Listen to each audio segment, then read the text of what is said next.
Bonjour, bonsoir, mesdames, messieurs. Bonjour selon votre position et selon l'heure qu'il fait chez vous.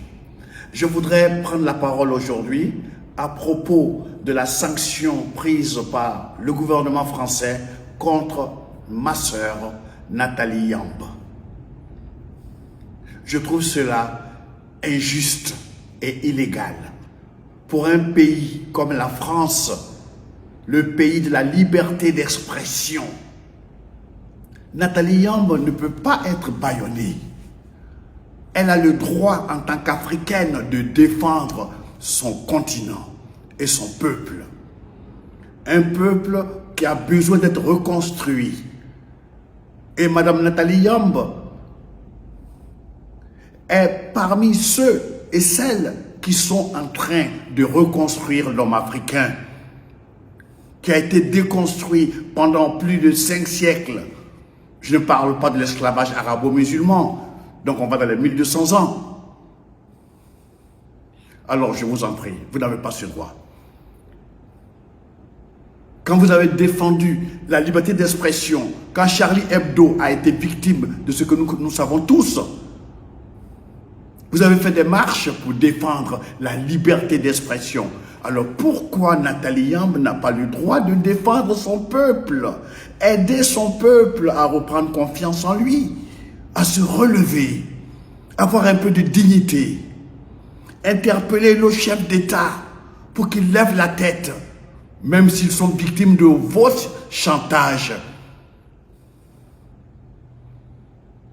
Écoutez, qu'est-ce qu'elle a dit à propos du Mali? Mais elle a raison de dire que le Mali a le droit de choisir ses amis. Ce n'est pas à la France de dicter aux pays africains francophones ceux qui doivent fréquenter ou pas. Vos histoires avec la Russie ne nous regardent pas. On n'est pas obligé de vous emboîter le pas. Ok? Le Mali est un pays africain. Et Nathalie Yamb, elle parle du Mali. Même quand elle critique M. Alassane Ouattara, c'est son droit en tant qu'Africaine de parler à son frère africain. Même quand elle critique M. Macky Sall, c'est son frère Macky Sall. Elle a le droit de critiquer. Mais vos journalistes, même souvent dans votre Assemblée nationale, vous humiliez nos présidents. Quand on parle des présidents africains, on parle de quoi? De dictateurs. Ce sont les dictateurs que vous avez placés à la tête de nos pays. Vous leur avez mis le flingue à la tempe, chantage politique. Écoutez, Nathalie Yamb a le droit de dire ce qu'elle dit. Et vous n'avez pas le droit de l'interdire d'arriver en France. Parce que, si on veut parler de réciprocité, ne poussez pas trop le bouchon.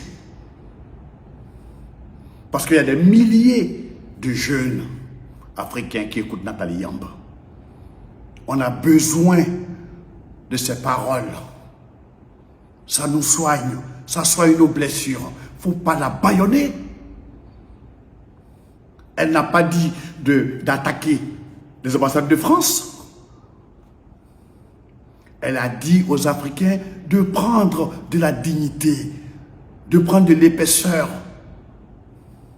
Elle a le droit de dire ça. En France, là-bas, il y a des gens qui nous méprisent, qui parlent mal des Africains, qui nous insultent avec leur insolence, leur arrogance.